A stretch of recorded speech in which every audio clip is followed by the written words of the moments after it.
having a serious war of words, and soon it may escalate to be something very nasty. We must have a voice of reason in this housing issue. To my view, and that's the view we held from 2010, is that housing is critical.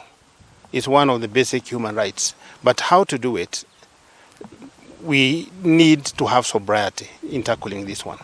Our proposal then and today and now is like this, that those people who don't have or who work and don't have a house of their own and they pay rent, they be facilitated to get a house where they can pay a mortgage equivalent to their current rate of rent.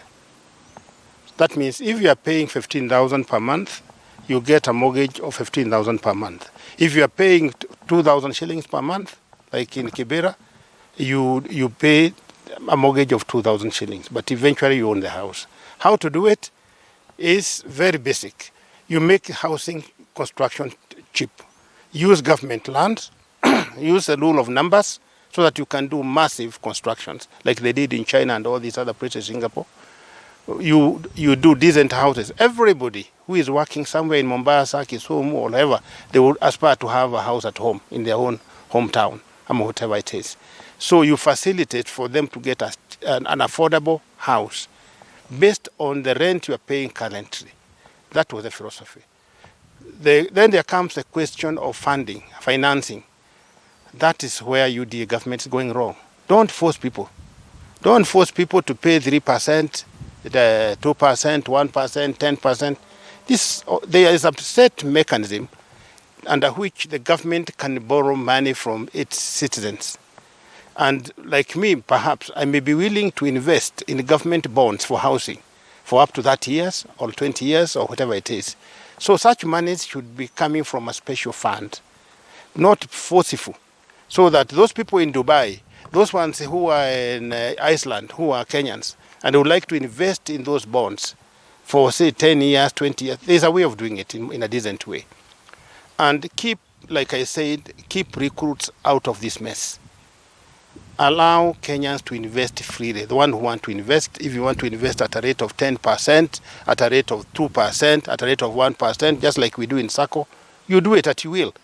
But the basic principle should not be lost, that Kenyans need decent housing. We don't lose that one. But nobody should be forced to pay more than they can afford to pay. People, particularly ladies, and kudos ladies, you do a lot of charm business. You understand what I'm saying. You can afford every fortnight to be paying 100 or 1,000 shillings or whatever it is. That is what should be done voluntarily. Government could be broke today, like NHIF have not paid us for 5 years here. They could be broke for 5 years, but the government will eventually honor their bills. Any government anywhere in the world, even Somalia and other places, even failed regimes, they certainly come to honor those bonds. So let us have confidence in our government. Let us have confidence with the rulers. The ones who are seated there now are the ones we follow. Like, I may not like the policies of UDA, which I don't, by the way, but my president is William Ruto. My deputy president is Rigathi Gachagua for now. And if Baba became the president, that would be my president. Let's be like, let me say this with due respect to ladies, let's be like the doggies in the villages. When they come for their monthly or bi-monthly meeting and there are 50 dogs, the one who is on is given a chance. When you finish, then they start again another quarrel, if you understand what I'm talking about. Let us accept there are those who are ruling, and the only appeal is that those ones who are ruling, please don't have so many recruits in your establishment. There are so many people. This is not a private company like you imagine it is. There are so many people who are qualified out there who can package this thing for you. You can get even 10 times more money from the wananchi themselves, from the chamas, from those abroad, from ourselves and everybody, than what you are now envisaging to get at 3% without a quarrel. And those people who take a stand, like Honorable Mushomba, respect them.